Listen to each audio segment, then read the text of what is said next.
It's late, or maybe it's early. The lamp is on, the rain has been coming and going all night, and a man is just sitting quietly in his apartment. See, he's not really narrating a story anymore. He's making peace with one. And that's the heart of it, isn't it? That's the real challenge of this kind of growth. It's a strength that's defined entirely by what doesn't happen.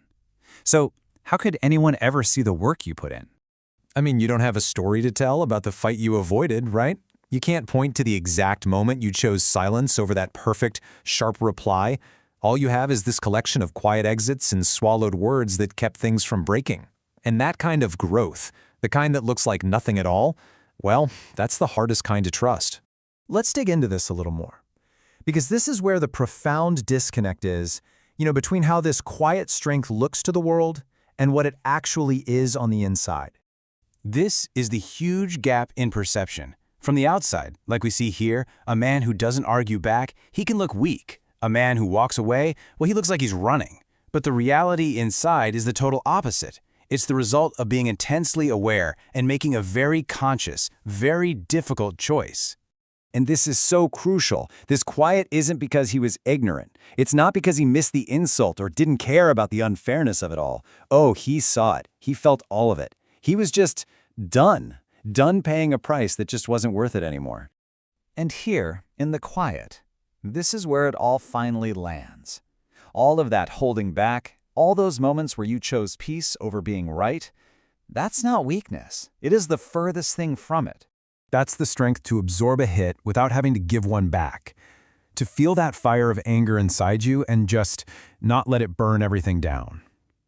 In a world that rewards the loudest person in the room, choosing quiet takes a profound kind of will. And that's what makes it so incredibly hard. There's no audience.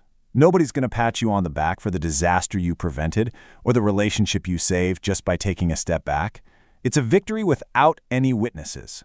So this strength, it can only be built in private. It's forged in those moments after the door has closed. On the long drive home, in the silent conversations you're having with yourself late at night. And it's born from a place of pure exhaustion, a deep, soul-level tiredness with the old way of doing things, of fighting, of winning, of proving your point no matter what it costs you. And we need to be really clear about this idea of being pushed. This is not a claim of victimhood. It's not asking for sympathy. It's just the context. It's the long history of arguments you won that cost you a relationship, of defending a point so hard you forgot why you were even defending it. It's that slow, dawning realization that the old way, the reactive way, almost always made things worse. And this right here illustrates the critical shift inside your own head. The question literally changes. Am I going to let this go? That's passive. It makes you a reactor. But what am I going to do with this? Now that's active. That puts you in the driver's seat. It turns a trigger into a choice. So the answer to that new question becomes a new process. You don't ignore the anger or the hurt, no. You feel it, you let it be real, you validate it. But then, and this is the key, after letting it be real, you make a conscious choice to put it down. You choose not to carry something that isn't yours to carry anymore. This whole journey, the one built on restraint and all these invisible choices, it leads you to a pretty unexpected place. It's not victory, and it's not triumph. It's just a quiet kind of peace. It's a surprising thought, isn't it? A story about swallowing your words, about walking away, about building something that no one can even see. It sounds like it should be a story about defeat, a sad story, but it's not. Because the reward, it's not some external thing. It's not applause, it's not credit. The reward is all internal.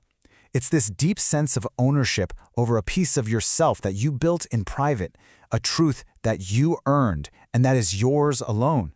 And in the quiet of that apartment, as the rain outside starts to lighten up, that deep knowing just settles in. That's enough. Yeah, that's more than enough. He's a man who has been through something, and he came out the other side not harder, just quieter, not closed off, just more careful about what he opens himself up to.